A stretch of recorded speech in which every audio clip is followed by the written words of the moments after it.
Vom Mais mat zinge 4 an Nodeler bei eise Spruchmat des Lexrot, de wie gewinnt des an déi aner Spruchperel ze bidden huet. Die allermecht vun Eis und eng Kkleng oder mi Gros Idi vu Michel Rodange singem Renert. So ze soen als Nationalfussegeschicht.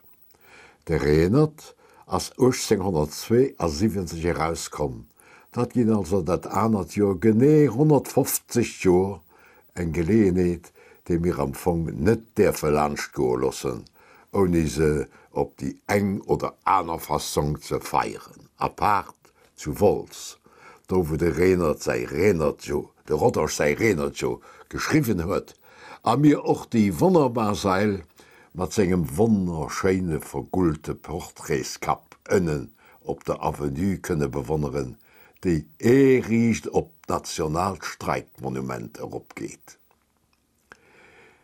Verrenert ass nun moll eng lang déere Geschicht, so ze soen eng Megafabel, déi sich aus zech Fabelen ze summe setzt. Wieet sich mam Einzelnen domat huet. Doriwer werd de Mehrheit dat anert Joer ganz dacks reets kreien. Haut sollet hei dann e bëssen Fabel am Allgemenge goen. Do denkt den da ganz séier und de klassische franzéschen Superdichter Jean de La Fontaine. Et gëtt knapps Franzos mat normaler Bildung, den ich net die eng oder aner Fabel als segem Werk opsoer kann.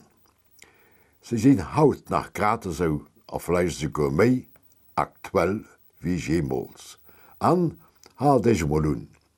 Méi wie 3000 Joer aal stammen ungefähr aus der Gegend vum hautige Pakistan, a kommen iwwer Perser, Griechen, Dremer an Europa.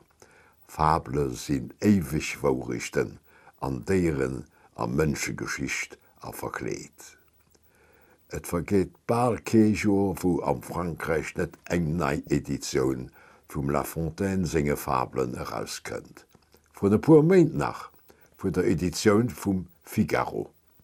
Dafür huet et Mecher der Zeit gekratzt, e puer Dossen der Fablen an Eisspruch zu setzen. An ech hat wirklich net onrecht mat, well sie goufen elo fir drittkeier nei gedrégt. Platzerweis och nach méi frisch gemach.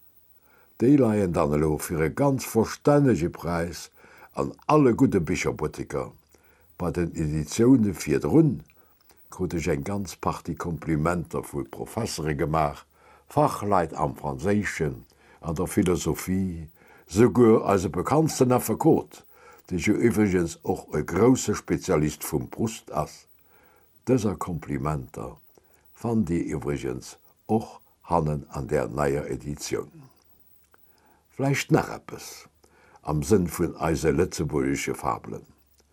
Wann eng Gemeng, e Verein oder sosse Grupp und engem klenge Fabelowen sollt interesseiert sinn, da mache de Stadt, a froh bestimmt kegem op gut Lettzeburgisch, dann aus dem Kap. Dat ganz fleicht och mam Apart TV hei dabei. Dir fand mich an der Stadt am Telefonsbuch.